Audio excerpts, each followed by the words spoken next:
ज्ञानदीप के online platform पर आपका स्वागत है। देखिए आज तीसरा प्रैक्टिस सेट है थिएटर 2 के लिए, थिएटर सेकेंड ईयर के लिए है। थिएटर सेकेंड ईयर के लिए तीसरा प्रैक्टिस सेट है। आज का पहला क्वेश्चन देखिएगा, ऑपरेशन में अपघर्षक, लैपिंग ऑपरेशन में अपघर्षक कंपाउंड के अत्यधिक उपयोग का क्या प्रभाव है। मतलब जो अपघर्षक उपयोग किए जाते हैं उसके क्या प्रभाव पड़ते हैं।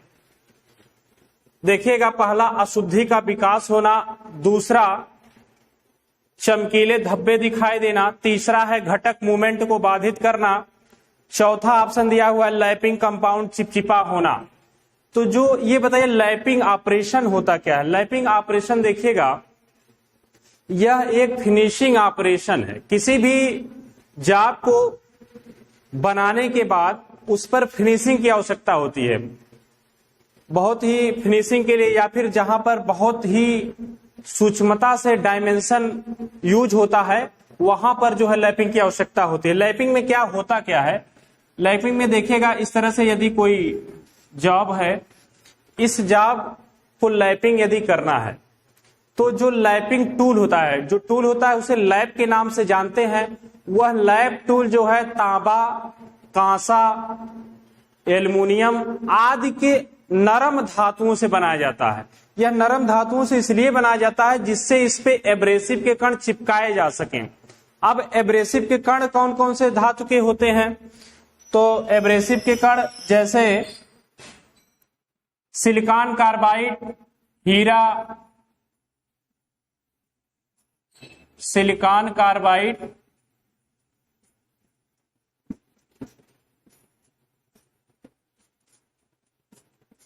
हीरा आदि प्रयोग किए जाते हैं एब्रेसिव के कण के रूप में। इसको क्या करते हैं, जो तांबे या फिर कांसे का जो भी लैप होता है, लैप टूल होता है, इसी पर इसको चिपका दिया जाता है।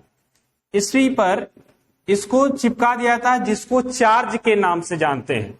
अर्थात ये कहा जाता है कि लैप टूल को चार्ज कर दिया गया। चार्ज कर दिया का ये मतलब है इसी एब्रेसिव के कण को इस पर जो है चिपका दिया जाता है।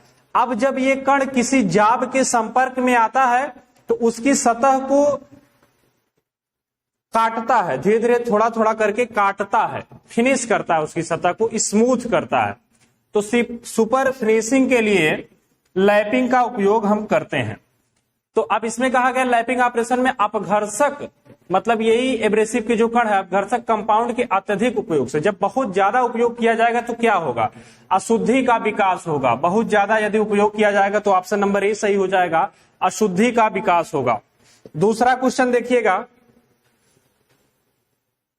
63 नंबर क्वेश्चन है, आज का दूसरा क्वेश्चन है। दूसरा दिया हुआ है, यदि वर्कपीस की तुलना में लैप कठोर है तो क्या होता है। वर्कपीस की तुलना में, जो वर्कपीस है, जो कार्यखंड है, उसकी तुलना में यदि लैप अर्थात लैप टूल जिसे लैपिंग की जाती है, यदि वह कठोर होगा तब क्या होगा। पहला, वर्कपीस लैप को काट देगा। दूसरा, एक्यूरेसी प्राप्त नहीं की जा सकती। तीसरा है लैप वर्कपीस को काट देगा। चौथा, लैपिंग ऑपरेशन उच्च धब्बे बनाने लगेगा। तो ऑप्शन नंबर सी करेक्ट हो जाएगा, क्योंकि जब लैप बहुत कठोर धातु का बनाया जाएगा तब एब्रेसिव के कण की आवश्यकता नहीं होगी। डायरेक्ट लैप ही जो है वर्कपीस की सतह पर संपर्क में आ जाएगा। उस कंडीशन में क्या होगा, यह अधिक कठोर होने के नाते वर्कपीस को काट देता है। तो तीसरा ऑप्शन सही हो जाएगा, लैप वर्कपीस को काट देगा। अगला देखिए 64 नंबर क्वेश्चन देखिए, दिया हुआ है किस सामग्री का उपयोग छोटे व्यास के लैप बनाने में किया जाता है। किस सामग्री का उपयोग छोटे व्यास के लैप बनाने में किया जाता है। पहला है कास्ट आयरन, दूसरा एल्यूमिनियम, तीसरा कांसा या जस्ता, चौथा है कापर पीतल। तो जो छोटे व्यास के लैप बनाए जाते हैं वो सब ज्यादातर तांबा या पीतल के ही बनाए जाते हैं। ऑप्शन नंबर डी सही हो जाएगा। अगला देखिएगा, सतह टेक्सचर मापने के उपकरण का नाम क्या है।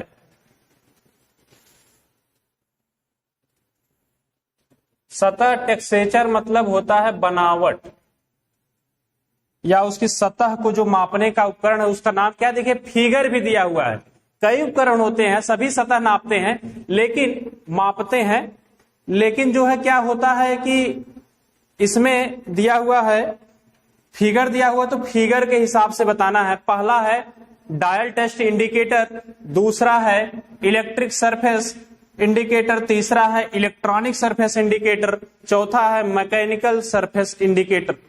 जो फिगर दिख रहा है ये है मैकेनिकल सरफेस इंडिकेटर, अर्थात ऑप्शन नंबर डी सही हो जाएगा।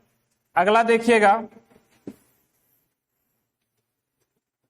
अगला 66 नंबर क्वेश्चन,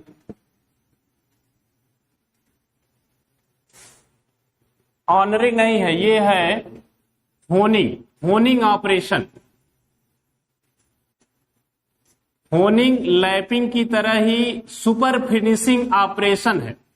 होनिंग ऑपरेशन ये हो जाएगा। होनिंग ऑपरेशन में बड़ी मात्रा के लिए मैनुअल स्ट्रोकिंग क्यों पसंद की जाती है। ये जो होनिंग होती है ये सुपर फिनिशिंग ऑपरेशन है, इसमें भी जाब की सतह को फिनिशिंग प्रदान किया जाता है। इसमें क्या होता है, एक स्टिक होती है, इस पर भी एब्रेसिव के कण चिपकाए जाते हैं और स्टिक के द्वारा किसी भी जॉब की सतह को समतल या फिर परिष्कृत किया जाता है। और इसमें दो प्रकार के मोशन होते हैं। एक तो जॉब क्या करता है, ऐसे रोटेट करता है, रोटेशनल मोशन करता है, रोटेट करता है। और जो टूल होता है वो रेसिप्रोकेटिंग मोशन करता है। रेसिप्रोकेटिंग मोशन क्या होता है, मतलब पश्चाग्र गति, एक बार इस तरह से, एक बार इधर जाए, एक बार आगे फिर पीछे, फिर आगे फिर पीछे, इस तरह से मोशन होता है। इसे ही रेसिप्रोकेटिंग मोशन के नाम से जानते हैं और हिंदी में पश्चाग्र गति के नाम से जानते हैं। तो होनिंग ऐसी क्रिया है जिसमें दो प्रकार के गति पाए जाते हैं, या फिर ऐसा भी कभी कभी क्वेश्चन पूछ देता है, बताइए रेसिप्रोकेटिंग मोशन किस प्रक्रिया में होता है। तो होनिंग में, इसमें देखिएगा ऑप्शन पहला दिया हुआ लागत कम करने के लिए, दूसरा है समय को कम करने के लिए, तीसरा है कम टॉलरेंस रखने के लिए, चौथा है रख रखाव लागत को कम करने के लिए। तो ऑप्शन नंबर सी सही हो जाएगा, कम टॉलरेंस रखने के लिए। मैनुअल अर्थात मैनुअल क्रिया द्वारा, कोई किसी मशीन द्वारा ना की जाए होने की क्रिया। जब मशीन द्वारा की जाती है तब समय की तो बचत होती है लेकिन टॉलरेंस अधिक हो जाता है, इसीलिए मैनुअली ज्यादा पसंद होता है। अगला देखिए, हार्डनिंग करने का उद्देश्य क्या है।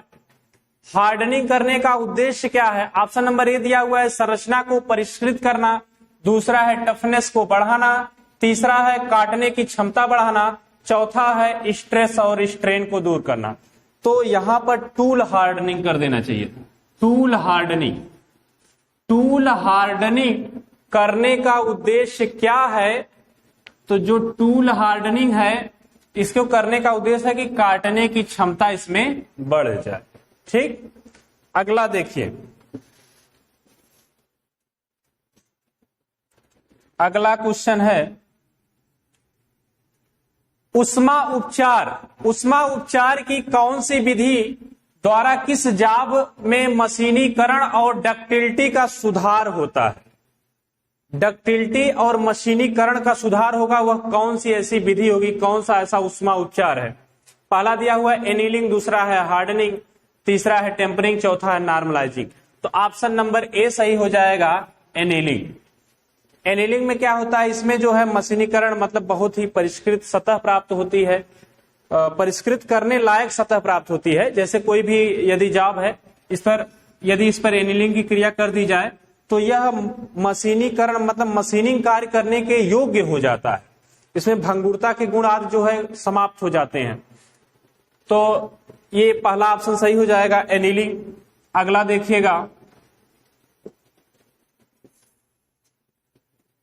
अगला है हीट ट्रीटमेंट प्रक्रिया में फ्लेम हार्डनिंग का नुकसान क्या है। फ्लेम हार्डनिंग अर्थात फ्लेम के द्वारा जो हार्डनिंग की प्रक्रिया होती है इस तरह से है। यदि बड़ा टूल हो तो यहां पर इस तरह से लगाकर यहां पर ज्वाला निकलती है, इस तरह से इसको जो है फ्लेम के द्वारा, ज्वाला के द्वारा इसको गर्म किया जाता है। ये फ्लेम हार्डनिंग की प्रक्रिया। इसमें इसके नुकसान क्या है ये पूछा गया है। तो ऑप्शन में देखिएगा, ऑप्शन नंबर 1 दिया हुआ है अधिक विकृति, ऑप्शन नंबर 2 है हार्डनिंग समय ज्यादा होना, ऑप्शन नंबर सी है हार्डनिंग की कम गहराई, मतलब डेप्थ उसकी कम होती है, मतलब कम गहराई तक हार्डनिंग हो। ऑप्शन नंबर डी है छोटे वर्क पीस के लिए उपयुक्त नहीं। तो ऑप्शन नंबर डी सही हो जाएगा, छोटे वर्क पीस के लिए उपलब्ध नहीं है। मतलब छोटे वर्क पीस की यदि हार्डनिंग करना हो तो फ्लेम विधि हम नहीं अपना सकते हैं। अगला देखिए, अगला है बेस मेटल पर मेटल की परतों को रोल या लेयर्स खींचने के द्वारा किए गए धात्विक कोडिंग करने की विधि। धात्विक कोडिंग अर्थात किसी भी जाब को या भी जो जाब बन के तैयार हो गया है, संक्षारण से उसे बचाने के लिए धातु की एक लेयर चढ़ाई जाती है। ठीक है, उस धातु की लेयर जो चढ़ाई जाती है उस धात्विक कोडिंग का क्या विधि का नाम क्या है वो पूछा गया। पहला है स्प्रेइंग, दूसरा है क्लैडिंग, तीसरा है इनेमलिंग, चौथा है मोल्टन मेटल बाथ। तो ऑप्शन नंबर बी सही हो जाएगा, क्लेडिंग। क्लेडिंग में जो है धातु की कोडिंग की जाती है। अगला देखिएगा, अगला है यदि हब या पुली को अच्छे रूप से कुछ दूरी तक शाफ्ट पर स्लाइड कराना है तो किस प्रकार की कुंजी का उपयोग किया जाता है। जो हब या पुली होती है यदि कुछ दूरी पर हमको स्लाइड कराना हो तो किस प्रकार की कुंजी का हम उपयोग कर सकते हैं। ऑप्शन नंबर ए है फेदर की, ऑप्शन नंबर बी है फ्लैट सैडल की, option number C circular taper की, option number D hollow saddle की। तो ऑप्शन नंबर ए सही हो जाएगा, फेदर की। फेदर की बहुत ही मजबूती से जो है जॉइंट को जोड़ती है। इससे क्या होता है कि यदि हमको स्लाइड कराना है तब भी हम इसका इस्तेमाल कर सकते हैं। अगला देखिएगा,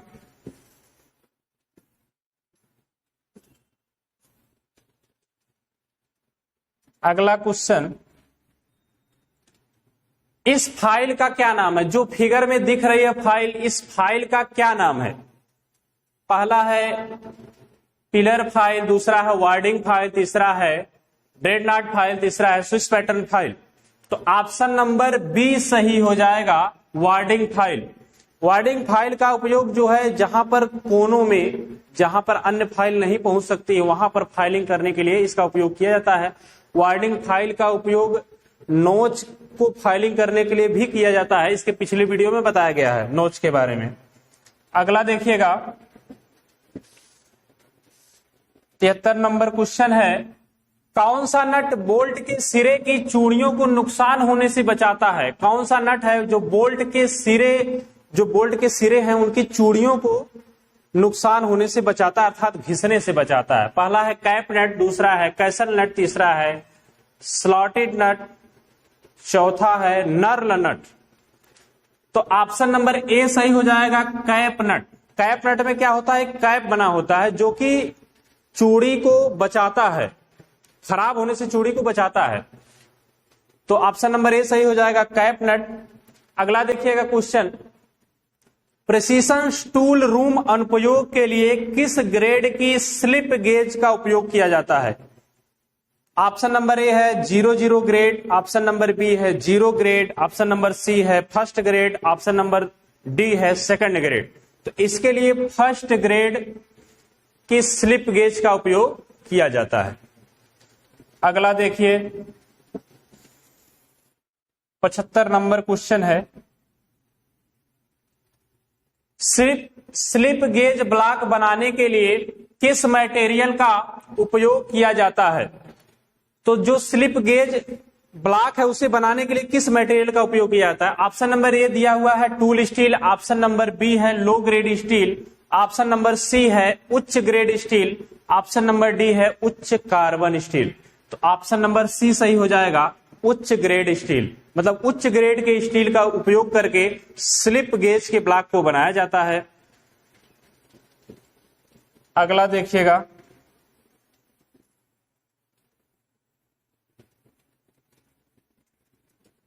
अगला क्वेश्चन है महीन अपघर्षक कणों का उपयोग किस ऑपरेशन में किया जाता है। महीन अपघर्षक मतलब बहुत ही छोटे छोटे कण हो, तो ऐसे एब्रेसिव कणों का किस प्रक्रिया में उपयोग किया जाता है। नंबर 1 है फाइलिंग में, नंबर 2 है, इसमें तो फाइलिंग में तो उपयोगी नहीं होता है एब्रेसिव के कण।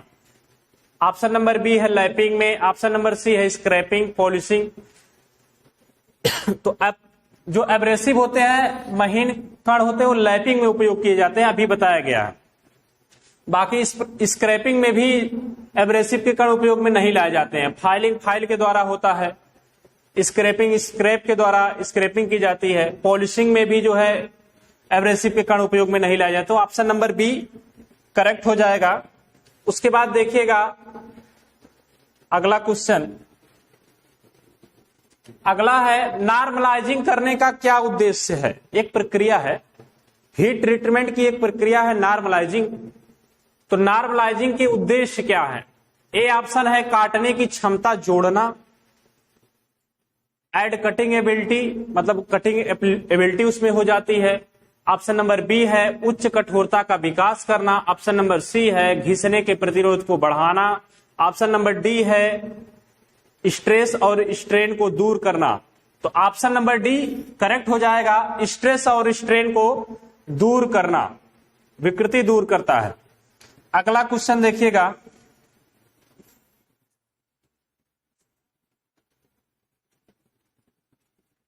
अगला है स्टील की किस संरचना में 0% कार्बन होता है।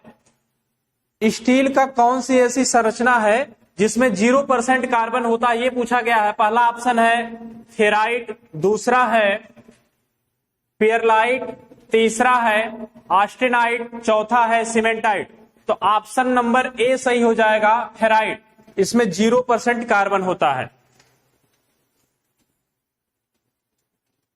अगला देखिएगा 79 नंबर क्वेश्चन, सरफेस हार्डनिंग करने की विधि क्या है।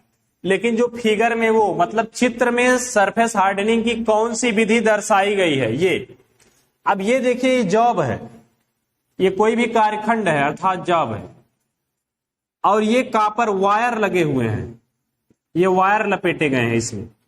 अब इसमें यहां से जो है करंट प्रवाहित किया जाएगा, करंट प्रवाहित किया जिससे ये गर्म होता है। अब गर्म होके ये इसकी सरफेस जो है हार्ड होती है। ये कौन सी विधि है। ऑप्शन नंबर ए है नाइट्राइडिंग, ऑप्शन नंबर बी है case hardening, option number C है flame hardening, option number D है इंडक्शन हार्डनिंग। तो ऑप्शन नंबर डी सही हो जाएगा, इंडक्शन हार्डनिंग। इंडक्शन हार्डनिंग में जो है करंट प्रवाहित करके हार्डनिंग की क्रिया की जाती है। 80 नंबर क्वेश्चन है, विच टाइप ऑफ की use for transmission high torque on both direction of rotation. मतलब यदि किसी शाफ्ट को दोनों डायरेक्शन में घूमना हो तो ऐसी कंडीशन में किस की का उपयोग करते हैं हम, किस की का उपयोग किया जाता है। डायरेक्शनल टॉर्क को प्रेषित करने के लिए किस प्रकार की कुंजी का उपयोग करते हैं। तो पहला दिया हुआ फ्लैट सैडल की, दूसरा है टेपरसन की, तीसरा है उडरफ की, तीसरा है उडरफ की, चौथा है फेदर की। तो ऑप्शन नंबर डी चौथा वाला ऑप्शन यानी सही हो जाएगा, फेदर की। यदि दोनों डायरेक्शन में हमको शाफ्ट को घुमाना है तो फेदर की ही सही होगी, फेदर की का ही हम इस्तेमाल करते हैं। या फिर आगे पीछे स्लाइड कराना हो उस कंडीशन में भी हम फेदर की का ही इस्तेमाल करते हैं, याद रखिएगा। अगला देखिए, अगला क्वेश्चन है 81 नंबर, रिंग गेज का उपयोग कहां पर होता है या रिंग गेज का उपयोग किस काम के लिए हम करते हैं।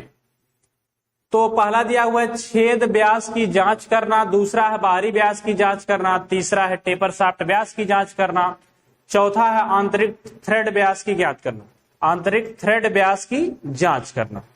तो ऑप्शन नंबर बी सही हो जाएगा, बाहरी व्यास की जांच करना। बाहरी व्यास की जांच करने के लिए हम रिंग गेज का इस्तेमाल करते हैं। अगला क्वेश्चन देखिएगा, आंतरिक धागे नहीं बल्कि ये आंतरिक थ्रेड होगा, आंतरिक चूड़ी।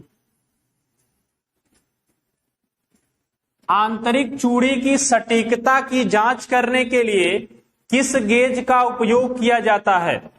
पहला है रिंग गेज, दूसरा है स्नैप गेज, तीसरा है थ्रेड रिंग गेज, चौथा है सेंटर गेज। तो जो आंतरिक चूड़ी होती है उसे ज्ञात करने के लिए या जांच करने के लिए थ्रेड रिंग गेज का उपयोग किया जाता है। जैसे पिच वगैरह, ऊंचाई, उसकी गहराई कितनी है, गेज से आसानी से और जल्दी जांचा जा सकता है। तो thread ring gauge option number C सही हो जाएगा। अगला देखिए,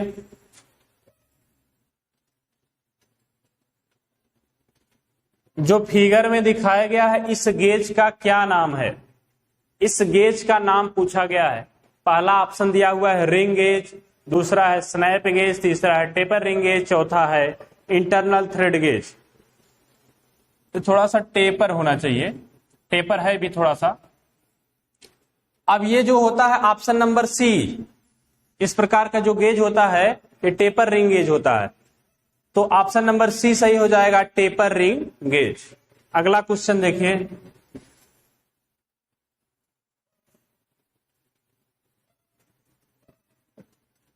अगला क्वेश्चन है, विशेष आयाम के लिए स्लिप गेज का निर्माण करने की जो प्रक्रिया है वो क्या होती है, उसे क्या कहते हैं?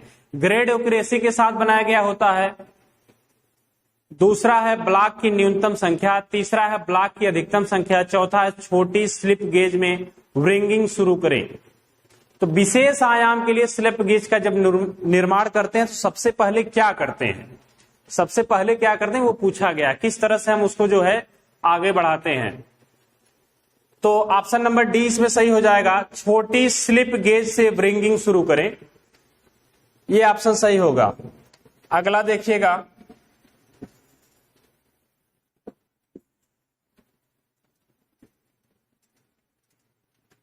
अगला क्वेश्चन है, कौन सी प्रक्रिया मिलने वाले घटकों के बीच फिट की गुणवत्ता में सुधार करती है? फिट की अर्थात फिटिंग करने की बात की जाती है।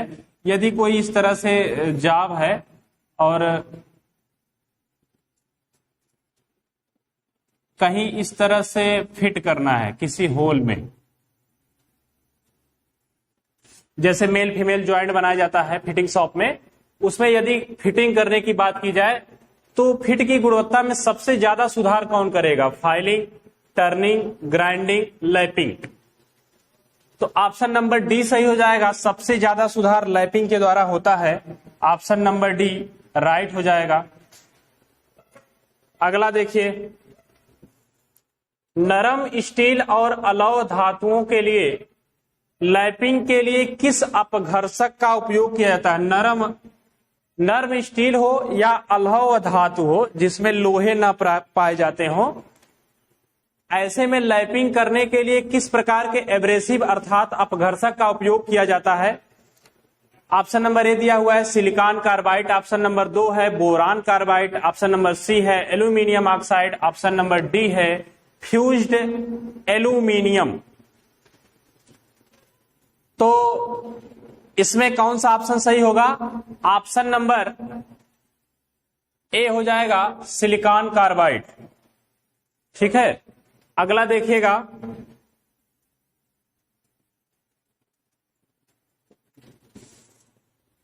अगला क्वेश्चन है, कौन सा परिष्करण ऑपरेशन में टूल साथ साथ में रोटेट और रेसिप्रोकेटिंग करता है? मतलब टूल साथ साथ में रोटेट और रेसिप्रोकेटिंग दोनों मोशन करता हो, मतलब घूमता भी हो और रेसिप्रोकेटिंग मतलब पश्चाग्रगति भी करता हो, अर्थात इस तरह से पश्चाग्रगति भी करता हो, रोटेट भी करता हो। अभी बताया गया है ये होता है होनिंग में। होनिंग प्रक्रिया में जो टूल होता है वो रेसिप्रोकेटिंग मोशन भी करता है और रोटेशन मोशन भी करता है। अगला देखिएगा, अगला है रिंग प्रकार के लैप में छेद क्यों प्रदान किए जाते हैं? ऑप्शन दिए हुए हैं, स्नेहक के लिए, ऑप्शन नंबर बी गर्मी को दूर करने के लिए, option number C lap compound को पकड़ने के लिए, और ऑप्शन नंबर डी है दक्षता बढ़ाने के लिए। तो ऑप्शन नंबर सी सही हो जाएगा, लैप कंपाउंड को पकड़ने के लिए। अगला क्वेश्चन देखिएगा, शाफ्ट सतह से प्रतियोगिता के लिए किस प्रकार की में अग्र भाग वक्रता है, मतलब अग्र जो भाग बनाया गया है, जो उसका फेस बनाया गया है वो कर्वेचर हो। मैच शाफ्ट, यदि शाफ्ट में मैच कराया जा रहा है तो कर्वेचर भाग हो, मतलब वक्रता का हो। पहला है शंख की, उसमें ऐसा होता नहीं। दूसरा है फ्लैट सैडल की, तीसरा है सर्कुलर टेपर की, चौथा है हेलो सैडल की। तो ऑप्शन नंबर डी सही हो जाएगा, हेलो सैडल की। हेलो सैडल की में क्या होता है, जो उसका अग्रभाग होता है वो वक्रता के आकार का होता है, वक्र होता है। अगला क्वेश्चन देखिए,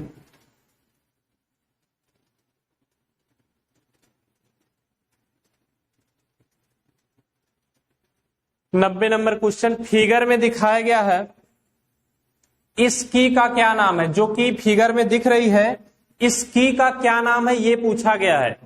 पहला है पैरेलल शंख की, दूसरा है जिब हेड की, तीसरा है उड्रफ की, चौथा है टेपर शंख की। तो इसमें हो जाएगा ऑप्शन नंबर ए सही हो जाएगा, पैरेलल शंख की। पैरेलल शंख की क्या है, ये सब पैरेलल इसके होते हैं, कहीं पर टेपर नहीं होते हैं। और जिब हेड की में क्या होता है, यहां पर जो है जिब बने होते हैं, इस तरह से जिब बने होते हैं, तो उसकी पहचान है, आगे जिब बना होता है। जिब बनने से क्या फायदा होता है कि की को आसानी से निकाला जा सकता है, इसीलिए जिब बनाया जाता है। उड्रफ की है नहीं ये। उसके बाद हो गया टेपर शंख की, ये टेपर शंख की है। अगला देखिए, अगला दिया हुआ है 230 डिग्री सेल्सियस तक गर्म करने के लिए किस प्रकार के कटिंग टूल को टेम्पर्ड किया जाता है। मतलब इतना तक गर्म करके, 230 डिग्री सेल्सियस तक गर्म करके किस प्रकार के टूल को टेम्पर्ड किया जाता है, टेम्परिंग की क्रिया की जाती है। पहला है टैप्स, टैप्स अर्थात चूड़ी काटने वाला टूल है।